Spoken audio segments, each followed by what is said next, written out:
2장 27절부터 40절까지입니다. 한 목소리로 합독하겠습니다. 성령의 감동으로 성전에 들어가매 마침 부모가 율법의 관례대로 행하고자 하여 그 아기 예수를 데리고 오는지라. 시몬이 아기를 안고 하나님을 찬송하여 이르되 주제여 이제는 말씀하신 대로 종을 평안히 놓아주시는도다.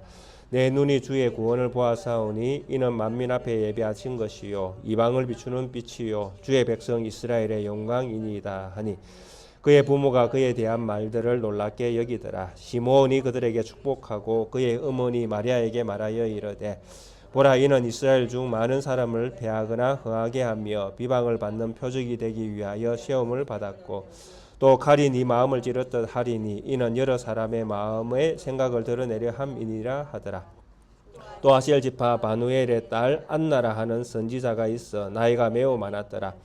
그가 결혼한 후 7해 동안 남편과 함께 살다가 가부가 되고 84세가 되었더라. 이 사람이 성전을 떠나지 아니하고 주야로 금식하며 기도함으로 섬기더니 마침 이때에 나와서 하나님께 감사하고 예루살렘의 속량을 바라는 모든 사람에게 그에 대하여 말하니라. 주의 율법을 따라 모든 일을 마치고 갈릴리로 돌아가 본 동네 나사렛에 이르니라. 아기가 자라며 강하여지고 지혜가 충만하며 하나님의 은혜가 그의 위에 있더라. 아멘.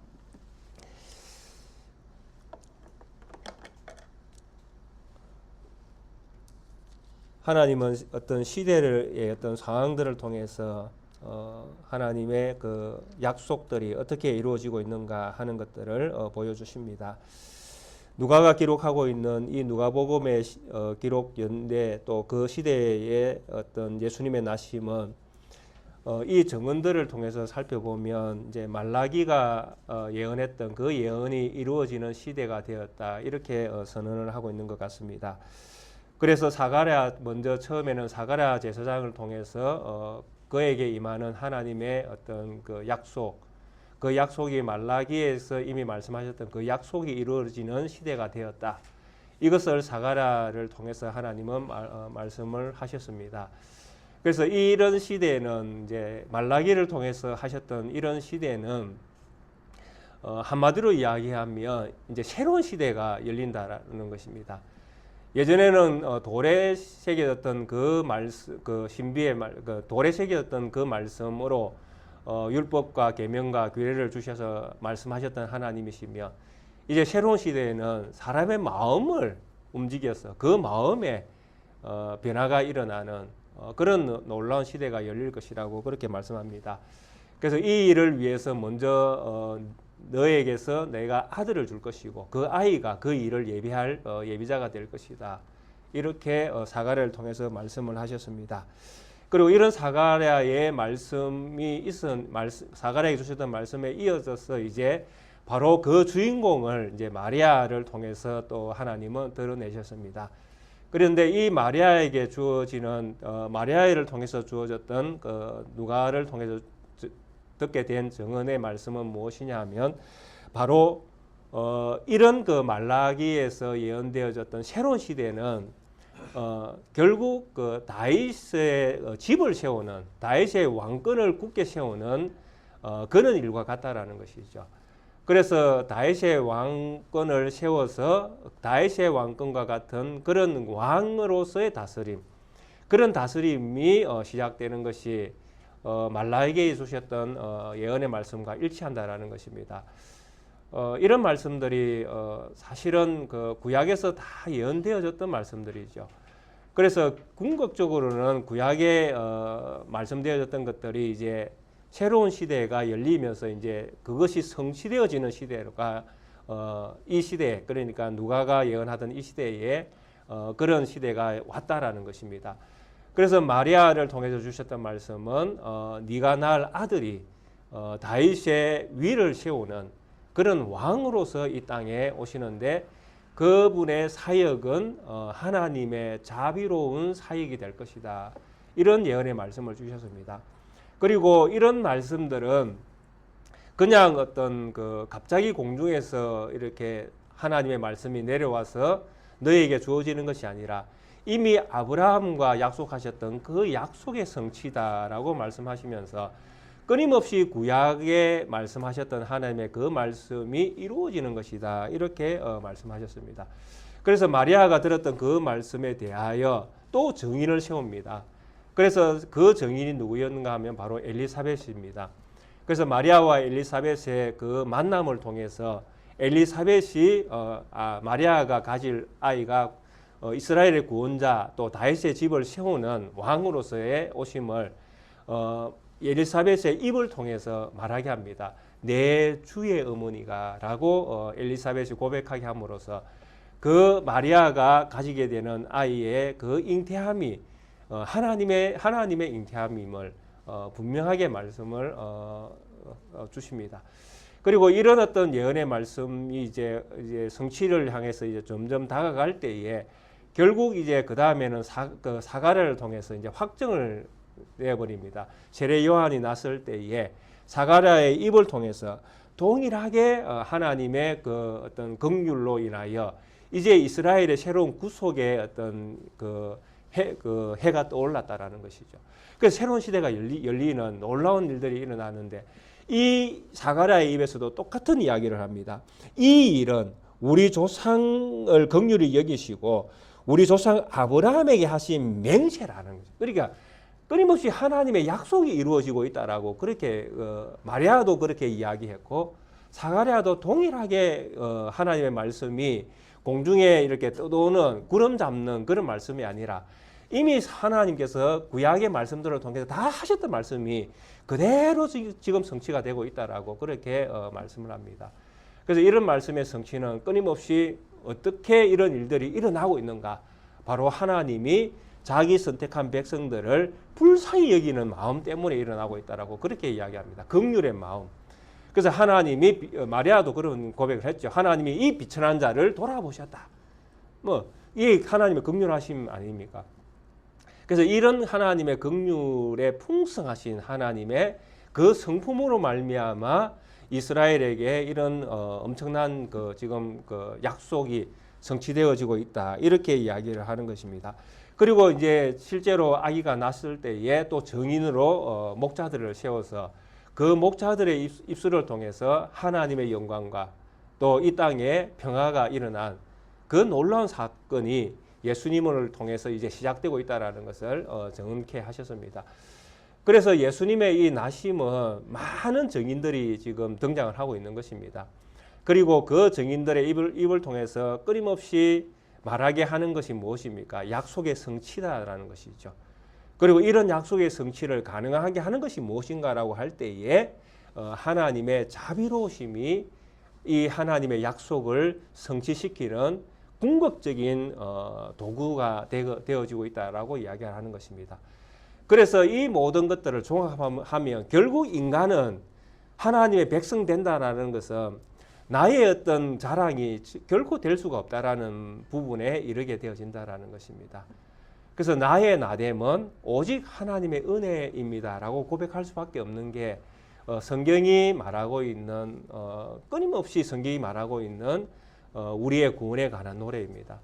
그래서 우리의 구원은 끊임없이 하나님의 은혜로부터 출발되어지고 그 은혜의 결실로 우리가 하나님의 자녀가 되어지는 그런 일들이 일어나게 되었다라는 것입니다.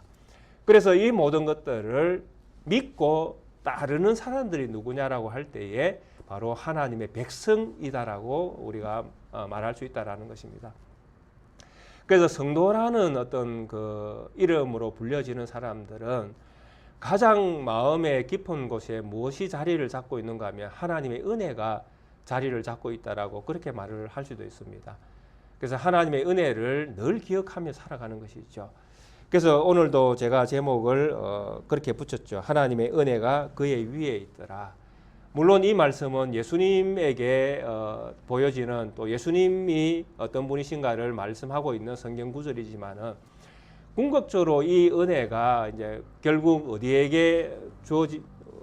어디로 이제 향하고 있습니까? 바로 우리에게 향하고 있지 않습니까? 그래서 이런 예수님의 은혜가 우리에게 주어지는 이런 상황이 하나님의 자비로운 어떤 결과물로 인해서 우리에게 주어지고 있다. 이것을 믿는 사람이 누구냐라고 할 때에 하나님의 백성이다. 이렇게 말을 할 수 있다라는 것입니다. 그래서 이런 여러 정인들이 말씀하셨던 이 말씀들이 오늘 시므온도 뭐 다른 방향은 아닙니다. 시므온이 말하고 있는 방향은 이런 다윗의 집, 뭐 이스라엘 나라의 회복, 뭐 이스라엘의 어떤 회복 이런 것들을 성경이 말씀을 하고 있는 것들을 정언했다면 시므온을 입술을 통해서는 이것이 좀 더 확대되어지는 예수님의 오심의 어떤 그 결과에 대해서 말씀을 하고 있습니다. 28절에 보면 시므온이 이제 예수님을 이제 보았지 않습니까? 그리고 예수님을 보고는 이제 그 예수님을 안고는 하나님을 찬송하면서 이제 29절에 이렇게 노래를 시작합니다. 주제여 하나님이여 이제는 말씀하신 대로 종을 평안히 놓아 주시는도다. 예수님을 보고는 첫 고백이 무엇이냐 하면 바로 하나님이 이제 나를 이제 자유롭게 해주신다 이런 표현을 하고 있습니다. 하나님이 나를 자유롭게 해주고 계십니다. 그래서 이 시므온의 고백 속에는 우리가 무엇을 읽을 수 있습니까? 바로 예수님의 사역을 그대로 읽을 수 있다는 것입니다. 이분이 하시는 사역이 무엇인가? 시므온의 입에서 처음 나왔던 고백이 하나님이 나는 지금까지 자유를 맛보지 못하고 살아왔는데 이제 하나님이 나를 편안하게 놓아주신다라는 것이죠. 자유롭게. 그럼 하나님께로 돌아간다는 표현과 비슷한 표현입니다. 이제 내가 하나님께 속하는 어떤 그 결정적인 주인공을 만났다라는 것이죠. 그래서 이분이 왔으면 됐다. 이런 고백을 하고 있는 것입니다. 예수님을 내가 이제 보았으면 이제 하나님이 이 예수 그리스도를 통해서 하실 일들이 이제 성취가 될 것이니까 이 예수님을 본 걸로 나는 이제 다 얻었다라는 이야기입니다. 다니엘 고백과 똑같습니다. 하나님의 계획을 이제 본 사람은 하나님의 계획을 믿기 때문에 자유하는 겁니다. 그 계획 속에서. 그러니까 하나님의 계획을 믿는다는 것은 하나님이 모든 것들을 다 이루심을 믿는 것이잖아요. 그냥 믿는 것이 아니라 막연하게 믿는 것이 아니라 하나님이 하실 계획이 반드시 성취된다는 것을 믿는 것이잖아요. 그래서 이 성취되는 것이 미래에 일어날 일이라고 할지라도 하나님의 약속이기 때문에 그 미래의 일은 당겨올 수 있다는 것입니다. 현재의 내 어떤 상황에서 미래에 일어날 일을 끌어와서 믿어버리기 때문에 미래에 일어날 일은 일어난 것과 같은 효력을 가지게 된다는 것입니다. 믿는 자에게는. 그래서 다니엘도 똑같잖아요. 하나님께서 하실 약속을 미리 다 보았잖아요. 환상과 꿈과 계시를 통해서. 다 보고 나니까 나에게 주시는 참된 하나님의 백성됨은 먼 미래에 그 오실 이가 이루셔야 그게 완성이 되는구나. 근데 이 일을 하나님은 나로 하여금 보게 하셨다. 그러면 그 나라는 반드시 오게 되어질 것이고 그 나라의 백성으로서 나는 참여하게 될 것인데 그것을 믿으니 나는 지금 죽어도 되겠네. 이런 생각을 가지는 것입니다. 그러니까 이루는 것이 내 능력에 달려있는 것이 아니라 하나님의 약속이 달려있다라는 것이죠. 그럼 그 약속하신 분이 하나님이시면 반드시 일어난다라는 것입니다. 그 일은. 그래서 담겨와서 믿는 사람은 그 믿음 안에서 죽어도 그 약속 안에서 죽는 죽음이기 때문에 복이 있게 되는 것입니다. 이 고백을 지금 누가 하고 있는가 하면 시므온이 똑같이 하고 있는 것입니다. 이제 오실 이가 오셨으니까 하나님의 약속을 이루어 주실 분이 내 눈앞에 딱 나타났으니까 이제 나는 이분이 온 걸로 만족하고 나는 이제 자유하다. 뭐 하나님께서 약속을 이루어 줄 것인가 안 이루어 줄 것인가 노심초사하면서 하나님 매일 막 기도하면서 하나님 약속을 이루어 주십시오. 하나님 반드시 이루어 주셔야 됩니다. 라면서 막 철야하며 땡깡 부르면서 하나님을 찾고 그럴 이유가 이제 없다라는 것입니다. 하나님의 약속을 내가 보았기 때문에 하나님의 약속은 반드시 이루어질 것이기 때문에 나는 이 믿음 안에서 자유하다. 평안하다. 이제 죽어도 되겠네 하는 이런 고백을 지금 하고 있는 것입니다. 그래서 우리 믿는 성도님들은 이 죽음에 대해서는 늘 이런 믿음의 마음을 가지고 계셔야 됩니다. 그러니까 두려워할 게 아니죠. 죽음은. 주 안에서 죽는 죽음은 늘 복이라고 성경은 말씀하고 있지 않습니까? 그래서 죽음이 먼 미래에 10년 뒤에 20년 뒤에 일어날지라도 아니 뭐 내일 일어난다 할지라도 우리 믿는 사람은 이 죽음에 대한 두려움을 가지면 안 된다라는 이야기입니다. 이 죽음은 나에게 더 나은 세상을 열어주는 기회를 주는 도구이기 때문에 그 과정이잖아요. 과정이기 때문에 그것을 즐겁게 어떤 마음에서 즐겁게 받아야 될 것이죠. 믿음으로서는요. 뭐 우리의 삶으로는 그게 즐겁지 않다 할지라도 믿음으로는 그것을 즐겁게 받아들여야 되는 게 성도들의 어떤 믿음의 자세라고 볼 수 있습니다. 그래서 시몬은 이런 그 예수님을 바라보면서 이런 고백을 하고 있는 것입니다. 말씀대로 종을 평안히 놓아주시는도다. 자유케 하시는도다. 왜? 내 눈이 주의 구원을 보았기 때문이다. 바로 고백하죠. 내 눈이 주의 구원을 보았기 때문이다. 그러니까 예수님이 나의 구원을 이루어 주실 분으로 성령의 감동이죠. 이걸 고백한다는 이 자체가. 그러니까 아기 예수를 바라보면서 이분이 내 생명의 주인이시다라고 고백하는 것. 이거는 성령의 어떤 능력이 아니고는 도무지 일어날 수 없는 영역이지 않습니까? 그래서 이런 영역들이 우리에게 이미 생겨났다라는 것이죠. 십자가에 달려 돌아가신 예수 그리스도가 나의 구세주인 것을 우리가 모두 믿고 고백하지 않습니까? 이것이 성령이 우리에게 와 계시다라는 증거라는 것입니다. 그래서 성령으로 말미암아 이런 고백들이 우리에게서 일어나게 되는 것입니다.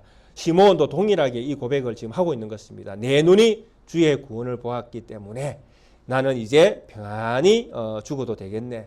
자, 그런데 이는 만민 앞에 예비한 것이고, 그리고 만민을 위해서, 그러니까 이 만민도 모든 사람을 이야기하는 것이 아닙니다.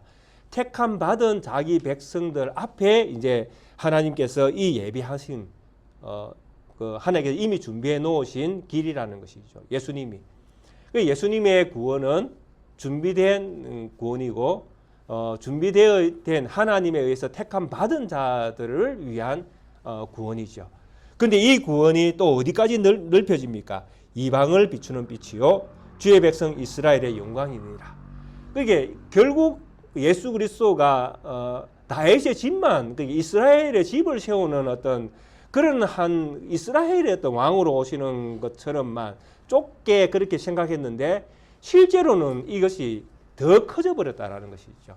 그분은 이 다윗의 집을 통하여 온 열방에 구원의 빛으로서 비춰주시는 분인데, 그러니까 온 열방에 흩어져 있는 자기 백성을 모으는 분이라는 것이죠. 그래서 이런 예수 그리스도의 사역이 이스라엘을 넘어서 온 세상으로 이제 이 사역이 퍼져 나갈 것을 이미 시몬은 바라보고 있다라는 것입니다. 그래서 이스라엘에 먼저 하나님께서 은혜를 베푸셨던 이유도 이런 측면에서 이제 밝혀지는 것이죠. 이스라엘의 영광이잖아요. 이스라엘의 영광이 무엇입니까? 그들을 통해서 열방이 구원받는 거 아닙니까? 이스라엘에게 주셨던 특권이 그거였지 않습니까? 하나님께서 이스라엘에게 주셨던 특권은 너희가 먼저 하나님을 만났고 너희가 만난 그 하나님을 너희를 통해서 세상에 증거되어지는 그 역할을 이스라엘에게 주셨다라는 것이죠.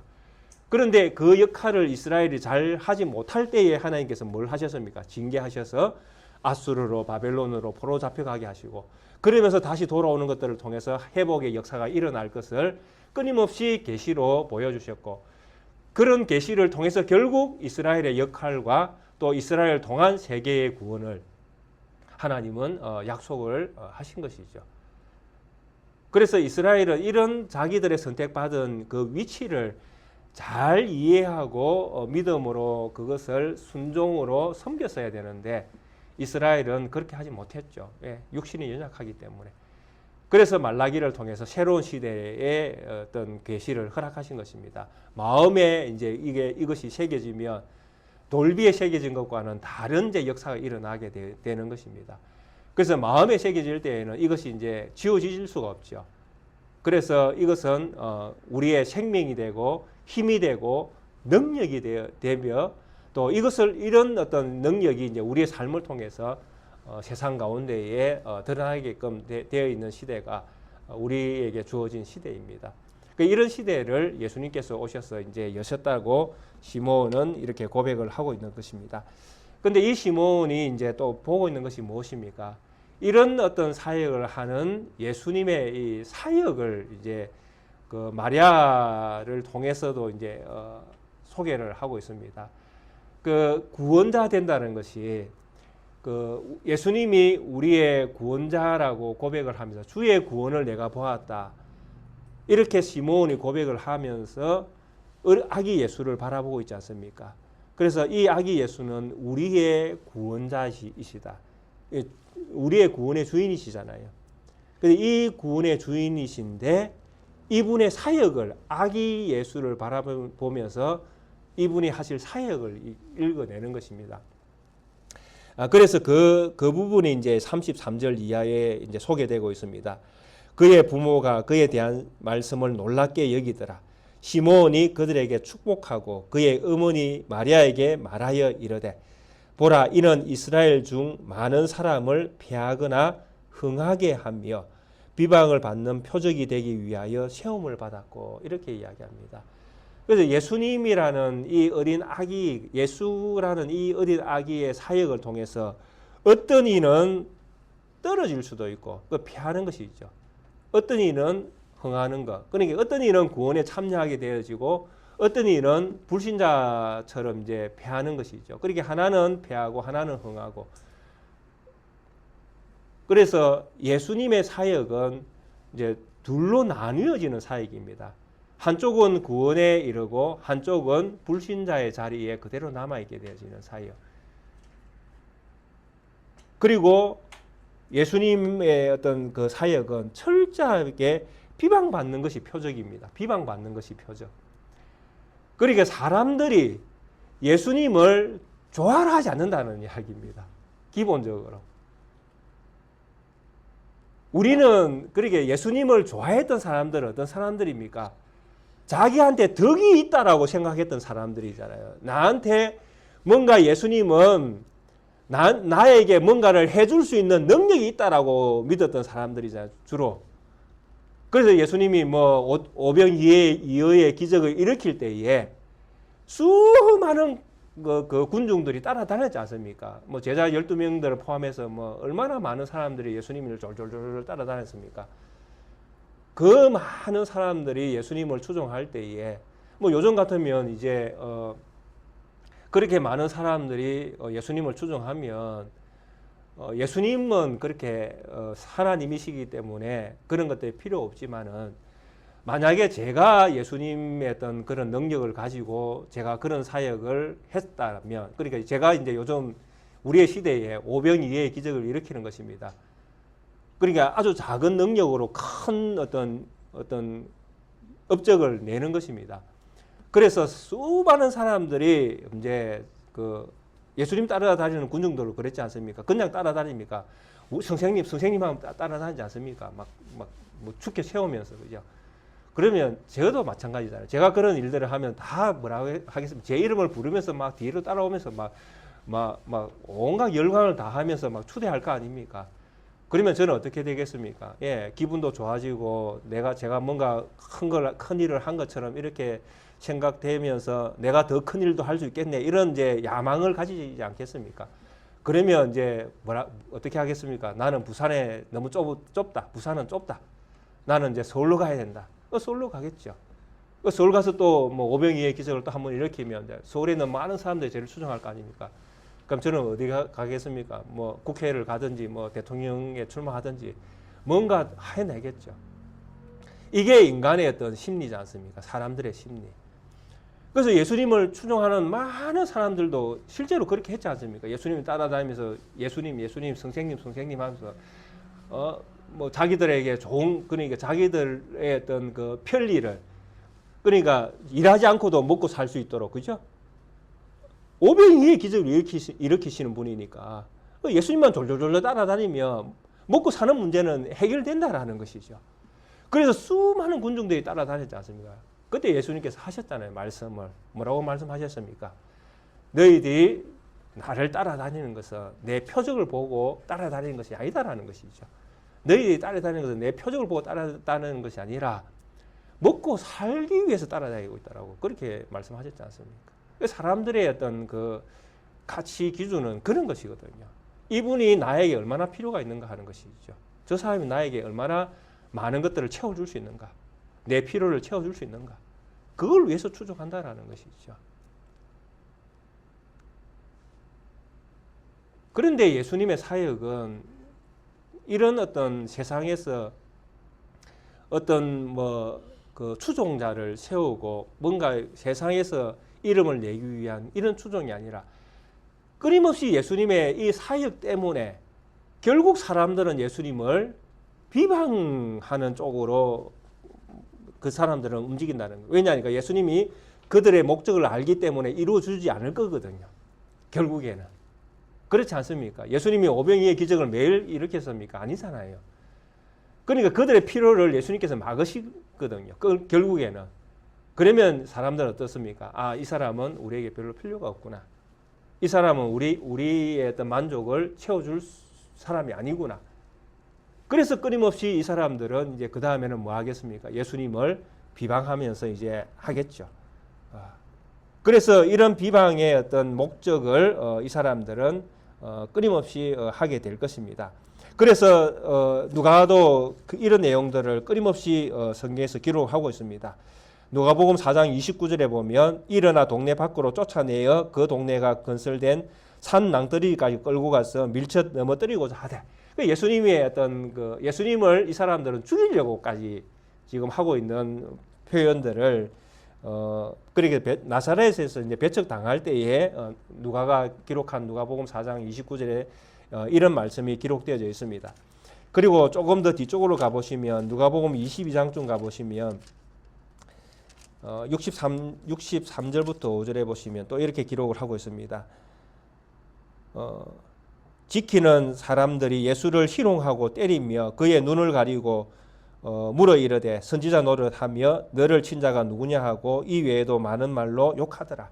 예수님 십자가 달리실 때 이제 이런 비방의 어떤 소리를 듣게 되죠. 23장에서도 11절에 보시면 헤롯이 그 군인들과 함께 예수를 업신여기며 희롱하고 빛난 옷을 입혀 빌라도에게 도로 보내니, 그러니까 희롱하죠. 예수님을 희롱하고 이 사람들은. 그리고 34절 39절에도 보면 이에 예수께서 이르되 아버지여 저들을 사하여 주옵소서 자기들이 하는 것을 알지 못하니이다 하더라. 그의 옷을 나누어 제비 뽑고. 그러니까 끊임없이 세상 사람들은 예수님에 대하여 이런 어떤 그 대접을 했습니다. 이게 시몬이 지금 바라보고 있는 예수님의 어떤 사역입니다. 아, 이분은 결국 이 세상에서 비방의 표적이 그 표적은 하나님을 보여주는 표적인데, 이 표적이 뭐냐니까 예수님은 비방받는 그 자체가 표적이라는 것입니다. 놀랍지 않습니까? 그러니까 세상이 볼 때에 흠모할 만한 것이 하나도 없는 거예요. 이 예수님에게는. 그래서 세상 사람들은 자기 만족을 예수님으로부터 얻지 못하기 때문에 결국 예수님을 비방의 표적으로 삼는 것입니다. 이게 세상 사람들입니다. 그런데 세상 사람들, 이 시대의 세상 사람들이 예수님에 대하여 비방의 표적을 삼았으면 오늘 우리의 시대는 어떻겠습니까? 예, 저는 동일하다고 생각합니다. 오늘날 우리가 전하는 구원에 관하여 예수 그리스도가 누구이신지에 대한 복음의 비밀을 세상 사람들에게 전하면 틀림없이 세상 사람들의 대부분은 예수님, 그러니까 우리가 믿는 예수님, 우리의 구원자 예수님을 사랑하지 않습니다. 오히려 비방하고 오히려 비난하고 하나님이 어디 있느냐라고 그렇게 그 사람들은 반문할 것입니다. 그러니까 여전히 세상 사람들은 우리가 믿는 예수님이 구원자로서의 자격을 이분은 가지고 있지 못한 것입니다. 왜냐하니까 그 사람들도 알거든요. 십자가가 무엇인지, 예수님이 어떤 일을 하셨는지를 전혀 모르고 있지는 않다라는 것입니다. 우리가 믿는 예수님이 십자가에 달리신 예수님, 그리고 부활하신 예수님, 그리고 하나님 나라에 가신 뭐 이런 어떤 것들에 대하여 세상 사람들이 전혀 모르고 있지는 않다라는 것입니다. 예수하면 예수제에는 십자가, 기본적으로 십자가를 떠올리지 않습니까? 교회 종탑에 다 십자가가 걸려 있지 않습니까? 그래서 십자가가 무엇을 의미하는지, 예수 그리스도가 십자가에 달려 죽으셨다. 근데 저 사람들은 예수님을 죽었다 하지 아니하고 부활했다고 이야기한다. 그리고 그들도 영혼이 부활한다고 그거 믿는다 아이가. 그런 게 세상에 도대체 어디 있노? 세상 사람들은 뭐라고 이야기합니까? 죽으면 끝이지. 이게 세상 사람들 논리지 않습니까? 그러니까 이 사람들이 가지고 있는 이 논리로 우리 기독교를 바라보면 우리 기독교는 거짓말쟁이죠. 전부 다. 믿을 수 없는 것들을 믿으라고 강요하는 사람들이죠. 그래서 어떻게 보면 좋지 않은 상품을 좋은 것이라고 속이면서 강매한다라고 그렇게 여기는 것입니다. 그러니까 세상 사람들이 우리가 믿는 예수 그리스도를 믿을 수가 없는 것입니다. 그래서 예수님의 이 사역은 지금도 비방의 표적입니다. 제가 볼 때는 여전히 세상 사람들은 우리 예수님을 좋아하지 않습니다. 그래서 시몬의 이 고백은 마리아의 어떤 마음을 상당히 아프게 할 수도 있죠. 그러나 이 마리아가 어머니로서의 이 아픔을 가지는 것이 아니라 이 마리아도 성도로서 이제 예수님을 바라봐야 되죠. 궁극적으로는 그분의 사역이 자기의 구원이 되어지기 때문에. 그러니까 마리아도 예수 그리스도를 하나님의 아들로 자기의 구원자로 믿어야 구원을 받습니다. 그렇잖아요. 그냥 마리아가 예수님을 잉태했다고 구원에 자동적으로 이름이 올려지는 것은 아니잖아요. 이걸 잘 아셔야 됩니다. 마리아도 무조건 구원받는 게 아닙니다. 마리아에게도 성령이 임하셔야 되고 성령의 능력으로 예수 그리스도가 하나님의 아들이신 것을 믿으셔야 됩니다. 그러니까 마리아가 어머니로서 예수님을 바라보는 것이 아니라 예수님의 사역을 통해서 이분이 진짜 메시아이구나 라고 믿어야 되는 것이죠. 그래서 이 시몬이 이야기하는 이런 어떤 그 마리아를 보면서 하는 이 말씀도 궁극적으로는 구원의 계시로서 우리가 이것을 읽어야 된다라는 것입니다. 뭐 엄마로서 때로는 마음이 뭐 흥하다가 때로는 마음이 패하다가 뭐 이런 식으로 그 마음이 뭐 예수님이 걸어가는 길을 보면서 내 아들인데 내 아들이 때로는 칭찬받으면 좋아했다가 내 아들이 또 비방당하면 내가 또 막 이렇게 마음이 아팠다. 이런 식으로 성경을 봐서는 안 된다는 이야기입니다. 궁극적으로. 그래서 시몬이 마리아를 보면서 이야기를 한다 할지라도 우리는 이것을 계시적으로 보아야 된다는 이야기입니다. 왜냐하니까 마리아의 위치나 우리의 위치나 동일하기 때문에 그렇습니다. 그래서 이 시몬을 통해서 이제 마리아에게 주는 그 말은 또 그 뒤에 보면 또 칼이 네 마음을 찌를 듯 하리니 이는 여러 사람의 마음의 생각을 드러내려 함이니라. 궁극적으로 많은 사람들이 예수 그리스도의 이 사역을 통해서 마음의 찔림을 받아야 되죠. 궁극적으로는. 그러니까 마음의 찔림을 받지 못하면 우리가 하나님 앞에서 설 수 없는 사람일 수가 있다라는 것이죠. 그래서 지금 마리아에게서 네 마음을 찌를 듯 한다라는 이것은 궁극적으로 예수님의 사역을 통해서 우리의 마음에 어떤 그 찔림이 일어나는 것이 너무나 지극히 정상적인 것을 저는 반영하고 있다고 그렇게 생각이 되어집니다. 그래서 이런 찔림을 통해서 그 마음의 어떤 그 우리의 마음이 얼마나 그 허무한 것들을 그동안 갖고 살았는가를 드러내는 것이죠. 우리의 마음이 찔려질 때에. 그리고 우리의 마음이 안 찔려지면 우리의 어떤 속마음이 드러나겠습니까? 드러날 수가 없죠. 그래서 우리가 얼마나 무능력하고 또 무의미한 것들을 믿으며 살아왔는가. 그래서 지난 날들의 어떤 우리의 삶을 돌아보는 것이죠. 예수 그리스도 십자가라는 것은. 그래서 이것이 보여지는 사람들이 누구입니까? 성도입니다. 성도가 된다는 것은 기적과 같은 일이죠. 십자가를 바라보고 은인 아기를 바라보면서 이런 고백을 할 수 있는 시몬이 제정신이겠습니까? 솔직하게. 그러니까 이때에 시몬을 바라보는 사람들은 저 사람 돌았나 이런 생각 안 하겠습니까? 아기를 안고는 무슨 저런 뭐 희한한 소리를 다 하고 있노? 뭐 이런 어떤 반응이 정상적이지 않겠습니까?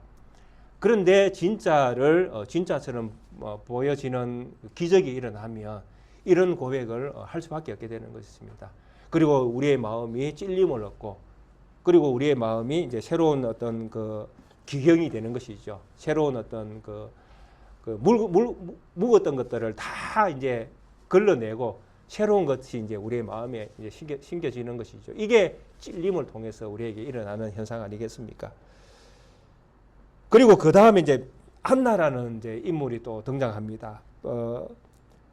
비누엘 딸 안나라는 선지자, 여선지자입니다. 나이가 뭐 84세가 됐죠. 또 가부로 살았던 여인입니다. 가부로 이렇게 오랫동안 남편과는 7년 있었죠. 7째 동안 남편과 함께 살다가 7년 뒤에 가부로 84세까지 살았으면 한 60년 뭐 가까이 이상, 어쩌면 이상 가부로 살았을 가능성이 있는 여인입니다. 이 여인의 어떤 그 인생이 얼마나 고달팠을까 하는 것은 뭐 시대가 요즘 같으면 뭐 좀 살만하겠죠, 그죠? 그러나 예수님 당시 시대에는 이런 가부로서 살아간다는 것은 거의 뭐 죽음입니다. 뭐 룻기나 이런 데 보시면 이스라엘 안에서 가부로 살아간다는 것이 얼마나 힘들고 어려운 세월인가 하는 것을 다 알고 있습니다. 그런데 이 여인을 선지자라고 부릅니다. 선지자라는 것은 하나님께서 그에게 하실 일들, 하나님께서 하실 일들을 보게 하셨다라는 것이죠. 그런데 이 여인을 아셀 지파의 여인으로 또 아버지가 비누엘이라고 이렇게 소개합니다. 비누엘은 지금 헬라어로 비누엘 이렇게 되어 있는데 창세기의 버니엘과 같은 지역으로 이해를 하시면 됩니다. 버니엘 아시죠? 버니엘 하나님의 얼굴. 예. 그러니까 이 여인이 아버지가 하나님의 얼굴이라는 이름을 가지고 있습니다.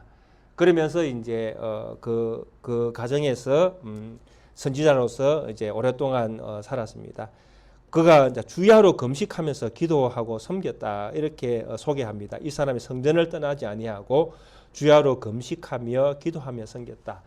성전을 떠나지 않았다는 이야기는 성전의 주인으로 오실 성전의 회복을 기다린 것이죠. 어떻게 보면 성전의 회복, 이스라엘의 회복을 기다리면서 기도하고 있었던 여인이다. 이렇게 우리가 생각할 수 있습니다. 그런데 마침 이때에 나와서 하나님께 감사하고 예루살렘의 속량을 바라는 모든 사람에게 그에 대하여 말하니라. 그러니까 예수님을 보고는 이스라엘의 속량을 바라는 모든 사람에게 예수님을 소개했다. 이렇게 이야기합니다. 그러니까 예수님이 누구라는 이야기입니까? 예루살렘의 구속자다. 이렇게 소개를 하고 있는 것입니다. 예수님이 예루살렘의 구속자라는 이 예언의 말씀은 이사야 52장에 이미 하고 있습니다. 그래서 그러니까 이 누가의 이 기록을 2장가의 기록을 쭉 보시면 이사야에 있는 말씀들을 너무나 많이 인용을 하고 있습니다. 그래서 이런 구속을 예수님을 예루살렘의 구속하실 자로 이렇게 소개하고 있습니다. 그래서 이 안나를 선지자로 이야기하는 것은 이런 측면입니다. 아기 예수님을 이스라엘의 구원자로 볼 수 있는 눈을 하나님이 열어주셨다는 것이죠. 그래서 선지자라는 것입니다. 선지자는 하나님을 보는 것이고 또 하나님의 사역을 보는 것이거든요. 그래서 예수님을 통해서 하나님의 사역을 안나가 보았기 때문에 선지자라고 그렇게 부르고 있는 것입니다. 그러면서 예수님의 사역을 이스라엘의 구속자로 예수님을 소개를 하고 있습니다. 그리고 39절에 주의 율법을 따라 모든 일을 마치고 갈릴리로 돌아가 본 동네 나사렛에 이르니라. 이제 그 요셉과 마리아가 율법을 따라서 모든 일을 이제 다 마치고 이제 갈릴리로 갔다고 이야기합니다. 그리고 이제 결론적으로 아기가 자라며 강하여지고 지혜가 충만하며 하나님의 은혜가 그의 위에 있더라. 이렇게 예수님에 대하여 결론적으로 이야기합니다. 여기에서 이제 아기가 자라며 강하여지고 지혜가 충만하며 하나님의 은혜가 그의 위에 있더라. 하나님의 은혜라는 것이 예수님 위에 이제 늘 머물러 있는 것입니다. 그래서 이런 표현들을 저는 이렇게 이해를 합니다. 하나님의 은혜의 주인공이 예수님이다. 그게 예수님이 하나님의 은혜의 실체라는 것이죠. 하나님의 은혜가 무엇인가라고 할 때에 예수님이다라고 그렇게 표현할 수 있다라는 것입니다. 근데 이 이야기를 이제 우리는 다음에 어디서 듣게 되는가 하면 모든 교회를 통해서 우리는 이제 이 이야기를 앞으로 듣게 되어집니다. 그러니까 사도들이 나중에 이제 예수님의 사역이 다 끝나고 나서 복음을 전해서 교회를 다 세우지 않습니까?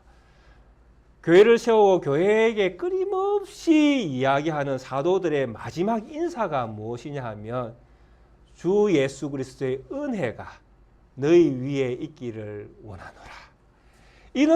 이 이야기가 절대 사도들의 입에서 빠지지 않습니다. 고린도 전후서를 읽어보셔도 데살로니가 전후서, 에베소서, 빌립보서, 골로새서 그 서신서를 쭉 읽어보시다가 제일 마지막에 뭐라고 노래하는가를 보시면 주 예수 그리스도의 은혜가 너희 위에 있을지어다. 항상 주 예수 그리스도의 은혜가, 예수님이 은혜의 주인공이신 것을 끊임없이 반복을 합니다. 우리 성도님들이 저와 함께 그 요한계시록을 마쳤지 않습니까? 요한계시록은 우리가 가지고 있는 성경의 가장 뒤쪽에 가장 마지막에 기록되어 있는 말씀입니다. 요한계시록의 가장 마지막 말씀이 무엇인지 아십니까? 요한계시록의 끝 요한계시록 21장, 22장, 21절의 말씀. 주로 우리 성도님들, 많은 교회, 한국교회 성도님들이 주로 뭘 많이 이해하고 있는가 하면, 아멘 주 예수여 어서 오시옵소서. 그죠? 마라나타.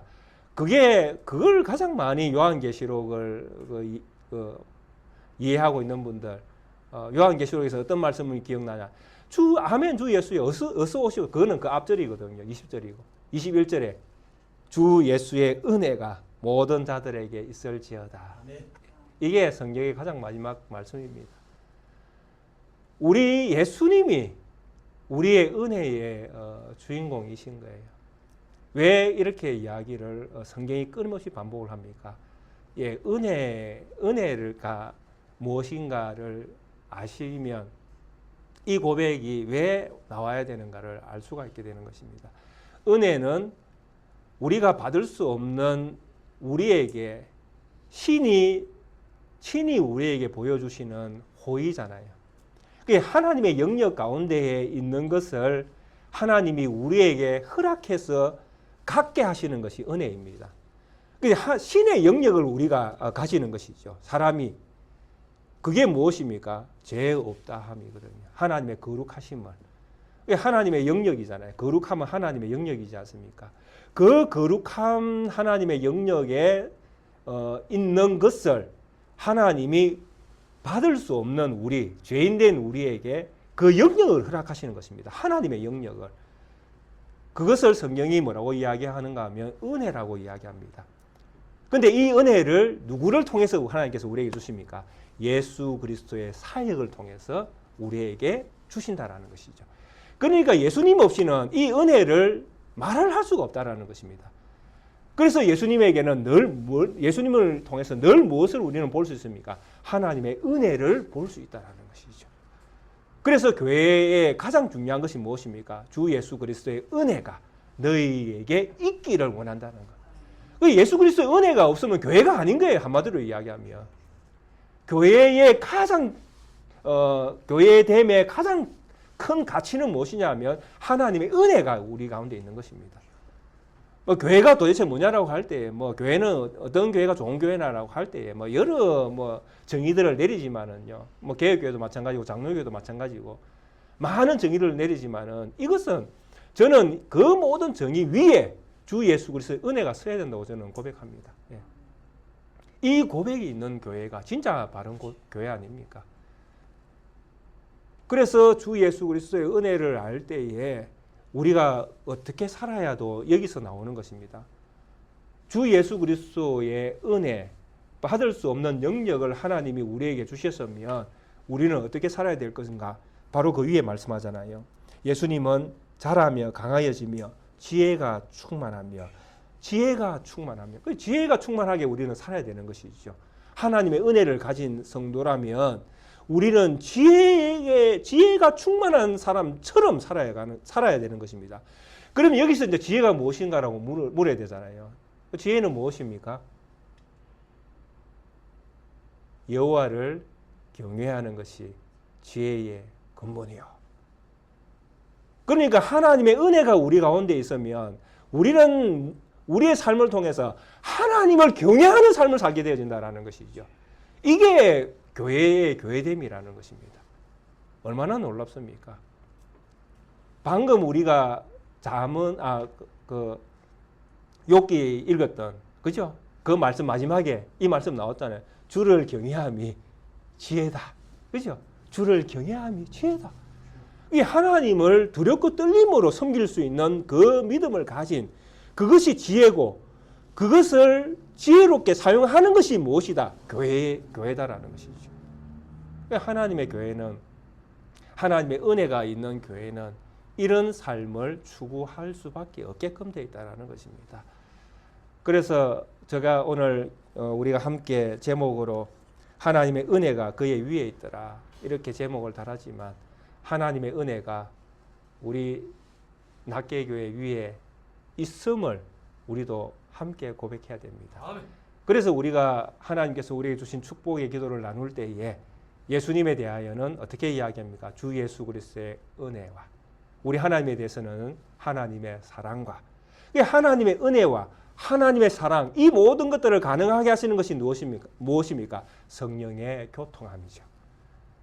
성령이 우리 가운데 와 계심으로 말미암아 우리가 주님의 예수 그리스도의 은혜를 알고 하나님의 사랑을 알고 이 은혜와 사랑으로 우리가 하나님을 경외하는 법을 배우고 그렇게 살아가는 것이 이 교회의 교회됨이다.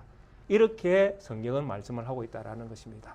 이 믿음으로 우리 낱개교회가 세워지고 우리 성도님 한 분 한 분이 하나님의 은혜와 사랑 안에서 믿음이 자라가고 또 세상을 그렇게 섬길 수 있는 그런 지혜로운 하나님의 백성으로 살아가시기를 주의 이름으로 축원드리겠습니다. 함께 찬송가 455장 함께 찬양 드리시겠습니다.